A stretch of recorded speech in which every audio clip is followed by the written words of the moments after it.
Yes. आनंद को जानते हैं? आनंद? ये आनंद। मैं किसी आनंद को नहीं जानता। ऐना यहाँ रहती है? ऐना? आप? सीआईडी।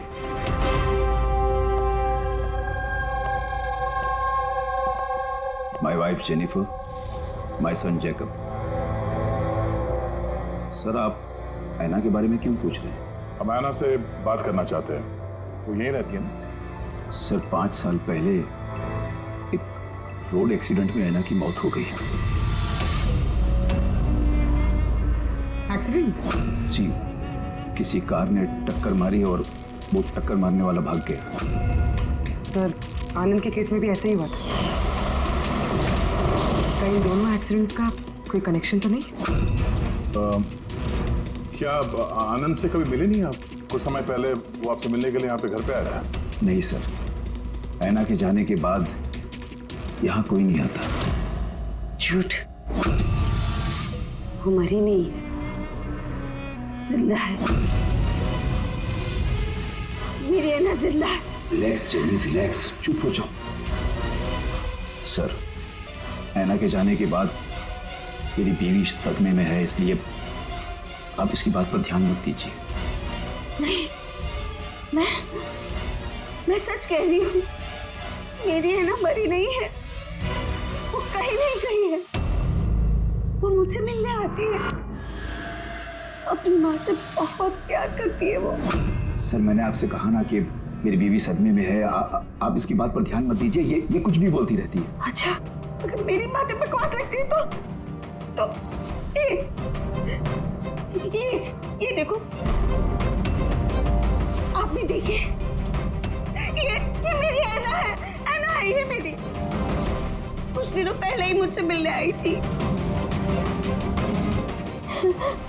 मेरे पति की तबीयत ठीक नहीं रहती है ना, कुछ काम नहीं करते हैं ना वो, इसलिए ऐना ही तो घर खर्च के लिए पैसे छोड़कर जाती है यहाँ। सर, ये आनंद आया था यहाँ पे कैश लेकर, कहीं ये उसकी बात तो नहीं कर रही है?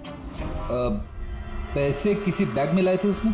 नो सर, 2 बॉक्सेस में। दिखाइए। जी।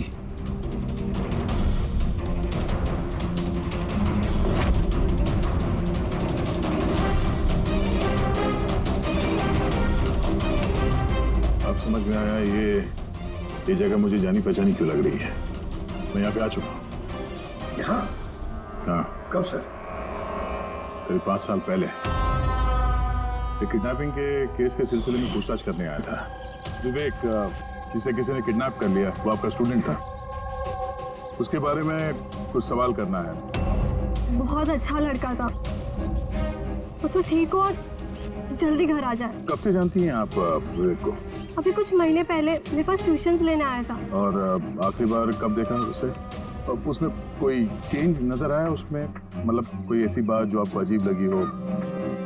अभी कुछ दिन पहले मैं उसके घर गई थी, तभी तो सब ठीक था। अचानक ये किडनैपिंग की न्यूज। अगर उसे कुछ हो गया तो सर प्लीज आप उसे ढूंढिए प्लीज। ऐना, प्लीज संभालो अपने आप को। डोंट वरी, विवेक सही सलामत वापस आ जाएगा। विवेक की फैमिली ने किडनैपर्स को फिरौती की रकम दे दी और उसके बाद वो घर भी वापस आ गया था। लेकिन किडनैप किसने किया था उसे ये आज तक पता नहीं चला। इतना तो मुझे भी याद आ रहा है कि उस किडनैपिंग के दौरान ही ऐना का एक्सीडेंट हुआ था। पर मेरी समझ में एक बात नहीं आ रही है कि ऐना इतनी रात को उस सुनसान रोड पर गई क्यों थी? उसे तो उस वक्त घर पर होना चाहिए था, डिनर के लिए।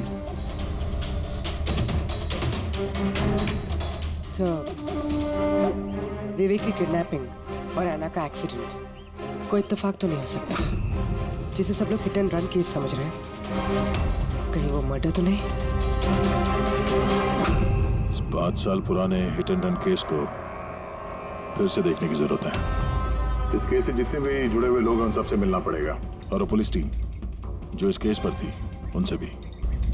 और सबसे पहले इस विवेक से बात करना बहुत जरूरी है। वही हमें बता सकता है इस किडनैपर के बारे में। सर, जिस रात थाना का एक्सीडेंट हुआ था उस रात पुलिस ने नाकाबंदी कर दी और जितनी भी गाड़ियां वहां से क्रॉस हुई थी सबकी एक लिस्ट बनाई। ये लिस्ट मेरे पास है सर। पहला नाम किसका है? सर, पहला नाम है राकेश। मुझे कुछ नहीं मालूम सर, गाड़ी का तलाश लिया, मुझे जाने दिया। और दूसरा नाम? दूसरा नाम है दुष्यंत सर। मैंने उस रात किसी को नहीं देखा। और तीसरा कौन? तीसरा नाम है अशोक। सर 5 साल पहले पुलिस पूछताछ कर चुकी है और आप आज वही सवाल मुझे पूछ रहे हैं। जो पूछा गया उसका जवाब दो। सर उस एरिया में मेरी गाड़ी थी, पुलिस की टीम आई भी थी चेक करने के लिए, लेकिन कुछ मिला नहीं। सर गाड़ी से एक्सीडेंट हुआ ही नहीं है तो सबूत कहाँ से मिलता? सर 5 साल पुराना केस है और ऐसे केस में नया सुराग मिलना बड़ा मुश्किल है। कोई और नाम है लिस्ट में? हाँ सर, एक मिनट।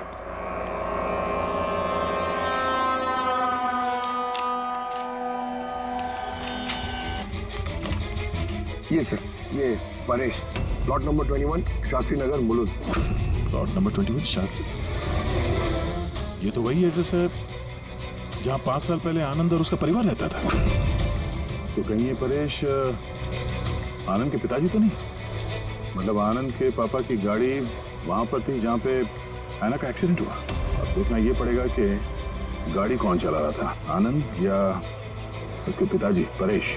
5 साल पहले आना रोड एक्सीडेंट में मर जाती और 5 साल के बाद अब आनंद मर जाता है सर रोड एक्सीडेंट में। इन दोनों मर्डर्स में सर कोई ना कोई कनेक्शन जरूर होगा। बना वो बहुत मुश्किल घड़ी थी हम सब के लिए। आज भी याद करता हूँ तो काम चाहता हूँ। मेरे बेटे को नई जिंदगी मिली है, वो घर लौटाया है, ये बहुत है। क्या जरूरत है फिर से उन बातों को दोहराने की? जरूरत नहीं होती तो हम लोग यहाँ आते नहीं। हम लोग विवेक को ज्यादा परेशान नहीं करेंगे, बस कुछ एक सवाल हैं जो हम इनसे पूछना चाहते हैं। देखिए, विवेक पर उस घटना का असर अभी भी है, इसलिए हमने उसके लिए एक काउंसलर रखी है। जी, मैं सोनिया सर, विवेक की काउंसलर हूँ, उसकी मदद कर रही हूँ इस भयानक हादसे की यादों से निकलने में। पोस्ट ट्रॉमेटिक स्ट्रेस डिसऑर्डर के पेशेंट्स कैसा महसूस करते हैं आप लोग तो जानते ही हैं।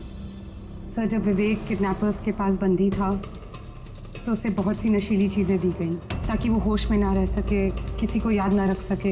इन नशीली चीज़ों से विवेक के दिमाग पर बहुत बुरा असर हुआ है सर, इसलिए अपनी ज़िंदगी की उस दौर की बहुत सी बातें उसे याद नहीं है। तो क्या विवेक को किडनैपर्स के बारे में कुछ भी याद नहीं? जी नहीं। विवेक, आप जरा ये फोटो देखिए। कुछ याद आता है आपको? ये आपको ट्यूशन देती थी, पढ़ाती थी आपकी टीचर।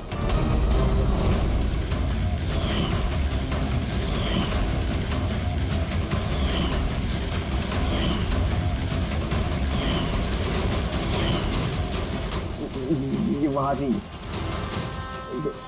खिड़की के पास। खिड़की कहाँ पे? जहाँ मुझे उन लोगों ने बांध के रखा था। कहाँ पे बांध के रखा था तुमको विवेक? वो कौन सी जगह थी वो? विवेक कहाँ पे रखा था, कुछ याद करो। विवेक, हाँ, कहाँ पे? रिलैक्स विवेक, ज़्यादा अपने दिमाग पर जोर मत डालो। वो please, this is not good for him. Okay, relax Vivek, relax. Vivek को जहाँ पे कैद करके रखा था वहाँ पे ऐना की मौजूदगी और ऐना की मौत एक्सीडेंट नहीं है। किडनैपिंग से कुछ ना कुछ लेना देना है इसका।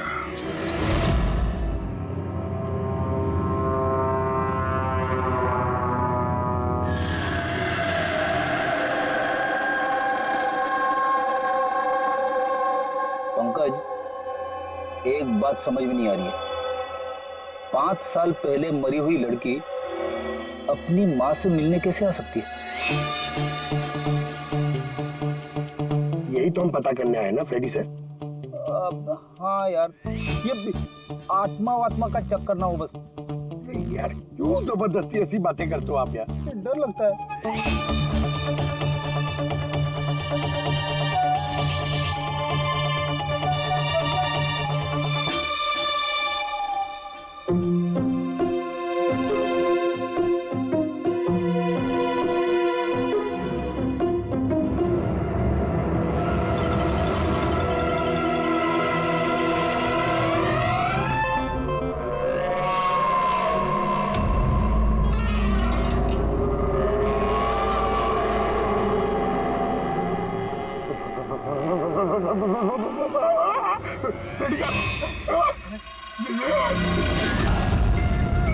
ऐना की आत्मा। रेडी सर, आप एक काम करो, आप आगे से जाओ, मैं पीछे से आता हूँ। ओके? अरे पंकज, ये आना जाना छोड़ दे, चलेंगे तो साथ में चलेंगे।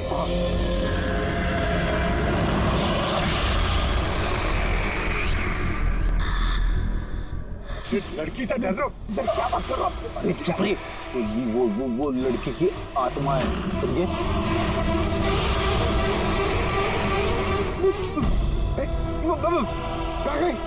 अरे गाड़ी तो थी सर। अरे क्या बात कर रहे हो यार? देखते देखते एक लड़की आंखों के सामने से गायब हो गई, ऐसे कैसे? हम लोग सच कह रहे हैं, हम लोग का पूरा ध्यान था उस पर, मगर वो पलक झपकते ही गायब हो गई।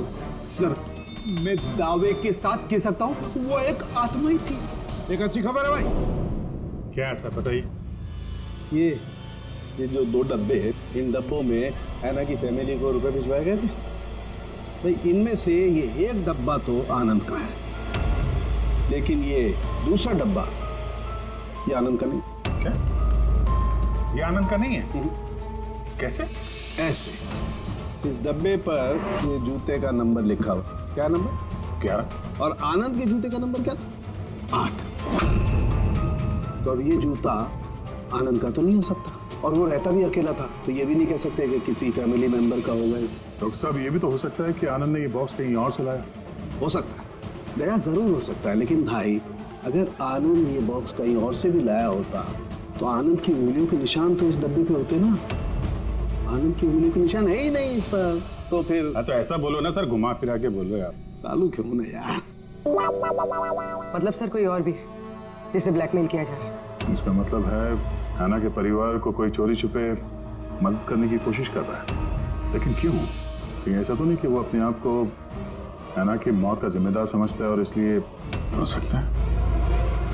अच्छा डॉक्टर साहब, ये जो बॉक्स मिला है 11 नंबर वाला, इसमें से कुछ और मिला? आपको कुछ बता सकते हैं? हाँ, ये कंपनी का एक कागज था जो चिपका हुआ था। सब कुछ तो फाड़ दिया है, लेकिन इस पर 2 अक्षर लिखे हुए, SH। इस बॉक्स पे ये बार कोड तो है, कम से कम ये तो पता चल जाएगा कि बॉक्स आया कहाँ से था। सर, पिछले 1-2 महीने में तो हमने सैकड़ों जोड़ी जूते बेचे, फिर कैसे याद रहेगा कि कौन से डब्बे में किस ग्राहक को जूते बेचे थे? तुम्हारी बात सही है, लेकिन ऑनलाइन बिजनेस है ना तुम्हारा, तो किसी ई-कॉमर्स वेबसाइट के जरिए बेचते होगे। जी सर। तो हमें शू बॉक्स पे एक छोटा सा लेबल मिला है, तो तुम अपना रिकॉर्ड दिखाओ जरा, हम चेक कर लेंगे। Sure sir.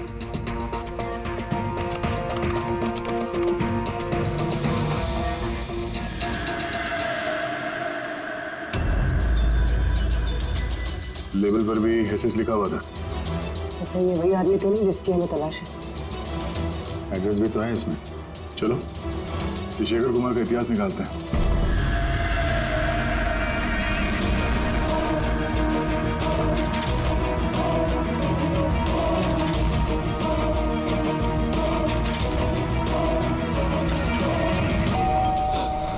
अभी कौन होगा?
ऐना?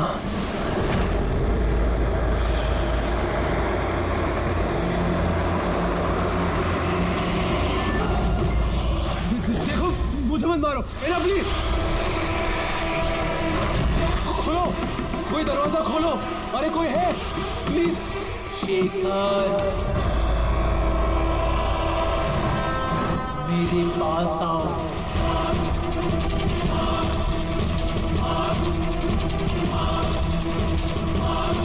कौन है?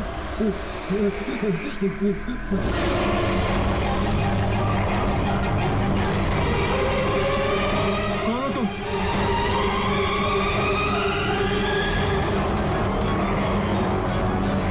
कौन हो तुम?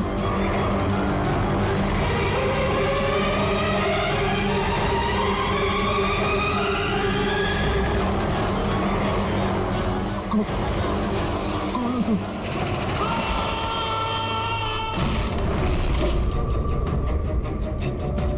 शेखर,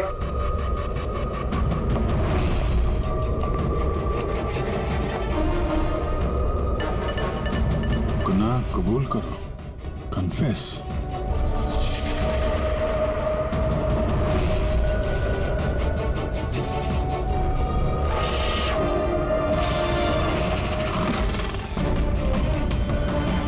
लवाना, ये शेखर कहाँ है?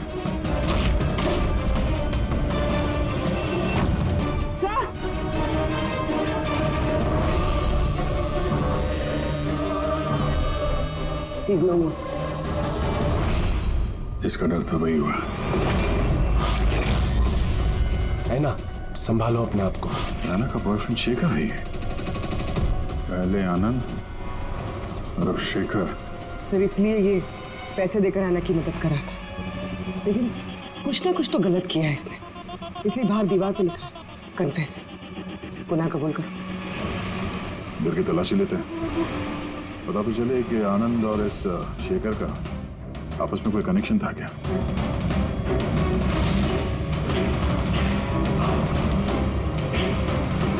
ये देखा, ये आनंद और शेखर की फोटो दोनों एक साथ। सर सर ये देखिए, शेखर ने 5 साल पहले एक लग्जरी कार खरीदी थी, उसके पेपर्स, और एक बहुत ही महंगा घर किराए पे लिया था। सर ये देखिए,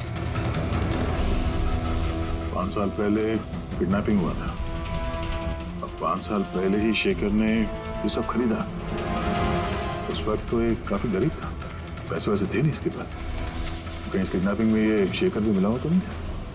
हो सकता है आनंद और शेखर दोनों दोस्त थे और दोनों ने मिल के शायद विवेक की किडनैपिंग की और इसीलिए दोनों की जान चली गई। 5 साल बाद कौन बदला ले रहा है इन लोगों से?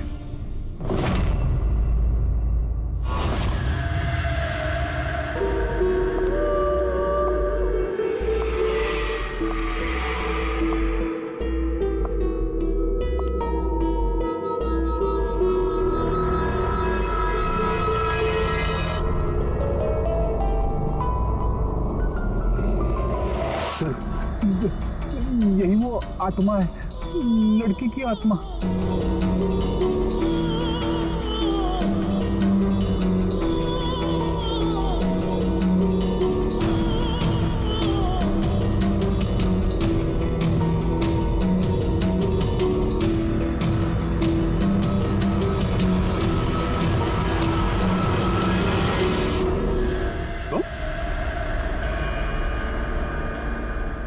जी हाँ, आपका बेटा जेकब अपनी बहन के कपड़े पहन के घूमता है। सर मैंने बताया था आपको कि ऐना की मौत का जैकब को बहुत बड़ा सदमा लगा है। जैकब और ऐना जुड़वा भाई बहन थे। ऐना हम सबका बहुत ख्याल रखती थी, लेकिन ऐना के जाने के बाद जेनिफर हमेशा जैकब से कहती रहती, ऐना होती तो ये होता, ऐना होती तो वो होता, ऐना इस ड्रेस में ऐसी लगती, ऐना उस ड्रेस में वैसी लगती। बस सर, धीरे धीरे ये सारी बातें जेकब के दिमाग में ऐसा असर करने लगी कि वो अपनी बहन की पहचान को ही अपनी पहचान बना बैठा। लेकिन सर मेरा बेटा दिमागी तौर पर जरूर कमजोर है, पर वो किसी की जान नहीं ले पाएगा। अपनी मरी हुई बहन का बदला लेने के लिए भी नहीं। अरे सर इसकी तरफ देखिए तो सही आप। शेखर के साथ करीबी रिश्ता था ऐना का। शेखर कैसा इंसान था, कुछ बता सकते हैं उसके बारे में? सर वो दोनों एक दूसरे को बहुत पसंद करते थे, लेकिन एक्सीडेंट से कुछ दिन पहले ऐना शेखर से नाराज रहने लगी थी, उससे अलग होना चाहती थी। शेखर से नाराजगी का क्या कारण हो सकता है? वो ना हो विवेक के बारे में सारी जानकारी शेखर ने ऐना से हासिल की होगी। उसके बाद उसने विवेक को किडनैप करने का प्लान बनाया, उसने किडनैप किया।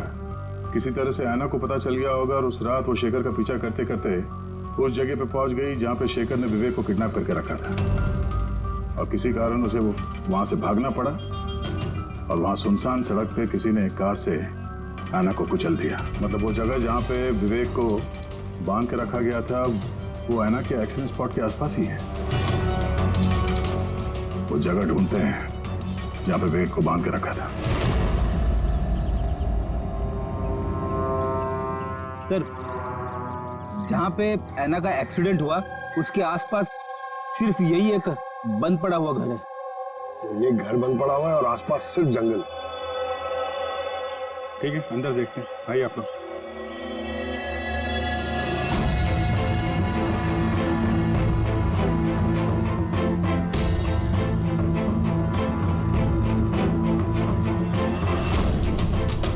विवेक, ध्यान से देखो और अच्छी तरीके से याद करो।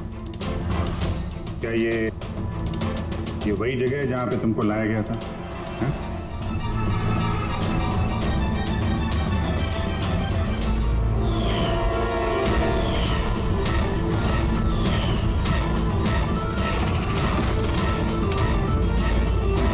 हाँ, यही वो जगह थी। क्या ये दोनों थे यहाँ पर? इन दोनों में से किसी ने तुम्हें किडनैप किया था? नहीं सर, उन लोगों ने ऐसे मास्क पहन के रखे थे, सिर्फ उनकी आंखें देख रही थी। और तीसरा आदमी जो था, तो तीसरा कौन था? उसको देखा तुमने? नहीं, वो वहां दरवाजे के पास खड़ा था, बात कर रहे थे किसी बारे में। क्या बात कर रहे थे? कुछ सुना तुमने? हाँ विवेक, सोचो, शायद कुछ याद आ जाए।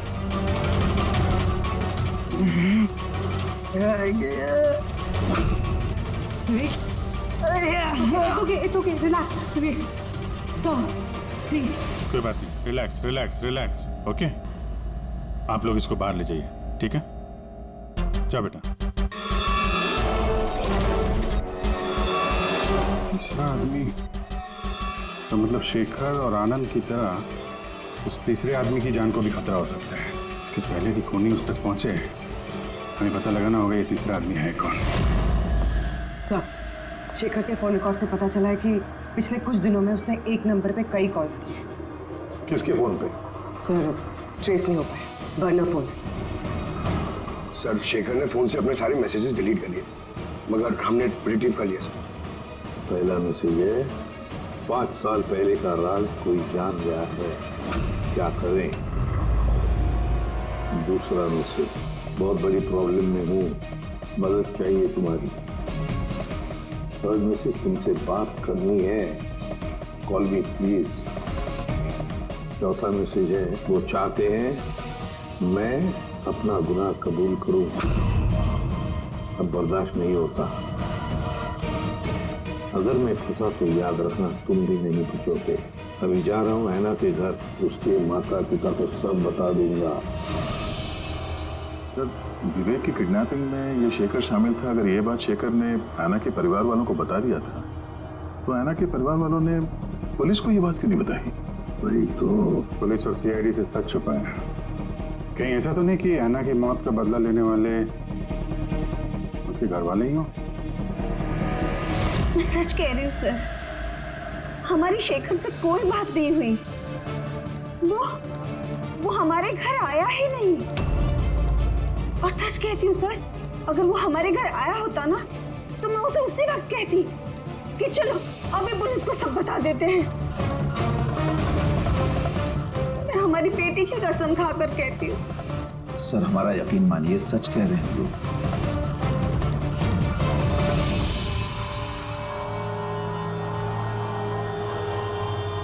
ठीक है, आप लोग वहां जरा उस कमरे में बैठिए। पंकज,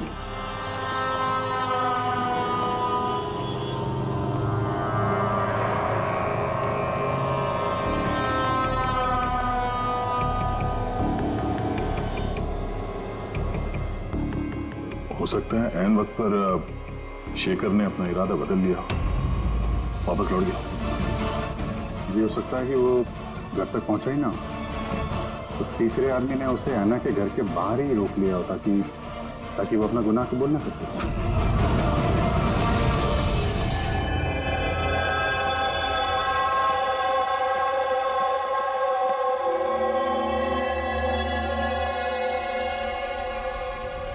जेकब, तुम्हारी गाड़ी बहुत सुंदर है।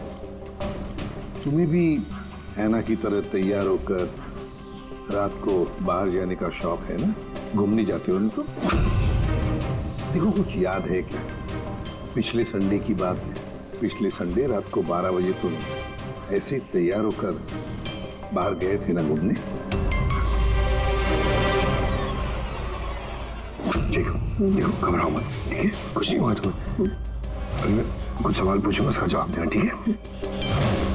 उस रात तुमने कुछ देखा था? कुछ अजीब सा हुआ हो या कोई था वहां पे? भैया, जब मैं घर वापस आ रहा था ना, तो मैंने ना अपने घर के पास एक कार देखी थी और भैया वहाँ पे ना 1 2 दो लोग भी थे और वो लोग ना कुछ आर्ग्यूमेंट कर रहे थे, फाइटिंग कर रहे थे वो लोग। वो जो 2 जन जो फाइटिंग कर रहे थे, उनके चेहरे देखे आपने? ना ना ना। अच्छा, वो जो गाड़ी थी, वो गाड़ी का नंबर याद है तुम्हें? No no no no no. अच्छा, जाने दो नंबर को। ये बताओ, गाड़ी का शेप या कौन सी गाड़ी थी, कौन से कलर की थी, कुछ याद है आपको? कलर भैया, कलर ना सेम टू सेम मेरी कार जैसा था और ना खुली हुई जीप थी, बहुत अच्छी। हाँ? सर, ओपन रेड जीप थी सर।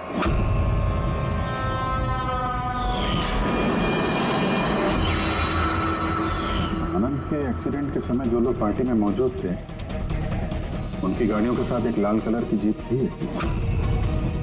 मतलब वो तीसरा किडनैपर अभिजीत, आनंद और शेखर का हत्यारा, वो भी उस पार्टी में मौजूद।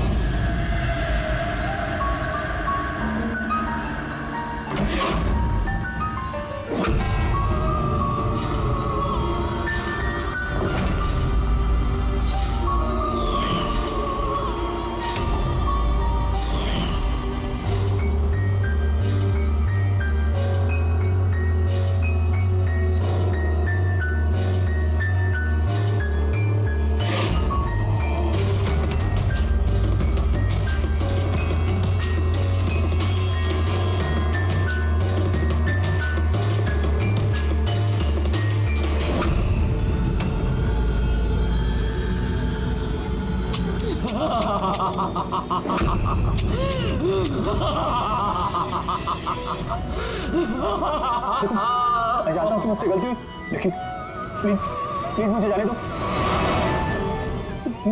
मुझे माफ कर दो, मुझे जाने दो यहाँ से।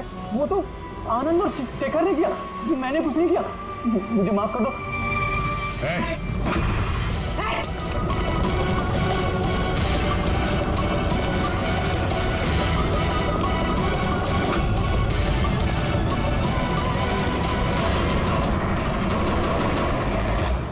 विवेक पर उस घटना का असर अभी भी है, इसलिए हमने उसके लिए एक काउंसलर रखी है।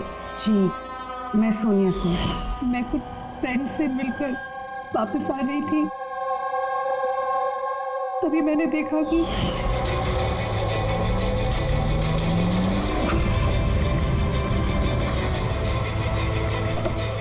कौन है वो? कौन है वो? शेखर। हाँ, आनंद, इस आदमी कौन है वो?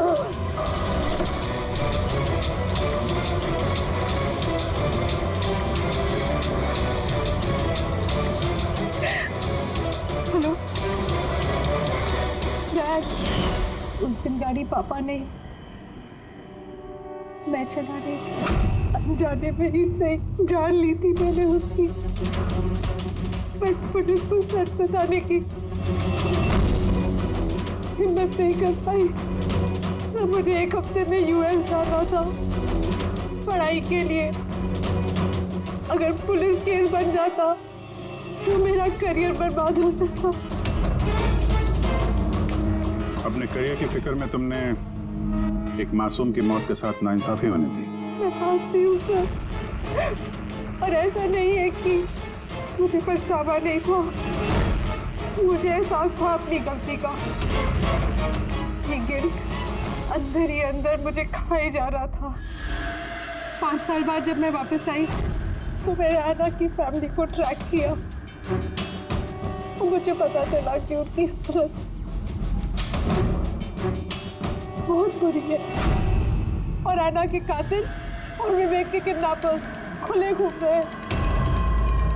नफरत हो गई थी मुझे अपने आप से, खोजती थी सर मैं अपने आप को, इसीलिए मैंने ये सब किया। 5 साल पहले मुझसे जो गलती हुई थी उसको सुधारने के लिए, आना को इंसाफ दिलाने के लिए। आना ने मरने से पहले आनंद और शेखर का नाम बता दिया था मुझे। उन्हें ट्रैक करने में मुझे ज़्यादा मुश्किल नहीं हुई। मैंने उन्हें ब्लैकमेल किया और उनसे आना की फैमिली को पैसे दिलवाए ताकि उनकी मदद हो सके, और उनको डराती रही, धमकाती रही, क्योंकि मुझे तीसरे किडनैपर का नाम पता करना था। क्योंकि मैं जानती थी कि उस दिन आना के पीछे 3 आदमी पड़े थे, 3 लोग उसका पीछा कर रहे थे। मैंने देखा था सर। तो क्या बताया उन दोनों ने? आनंद उसको नहीं जानता था सर, और शेखर इतना डरा हुआ था उस आदमी से कि उसने कुछ भी बताने से मना कर दिया था। इसीलिए मैं विवेक की काउंसलर बनी। मुझे लगा शायद मैं उस बच्चे से कुछ सच निकलवा सकूं। तो वो खुद इतने सदमे में था कि उसे कुछ याद नहीं था। फिर मरने से पहले शेखर ने मुझे सच्चाई बताई कि विशाल वो तीसरा किडनैपर था। विशाल मास्टरमाइंड था सर। विवेक की किडनैपिंग, ये सब उसका प्लान था। तो इसलिए कानून को अपने हाथ में लेने का फैसला कर लिया तुमने। ऐना को इंसाफ दिलाने के लिए गलत रास्ता चुना तुमने सोनिया, और इस बार तुम्हें अपने करियर की फिक्र भी नहीं। कानून से कोई नहीं बच सकता। जो कुछ तुमने किया है उसकी सजा तुम्हें भुगतनी पड़ेगी।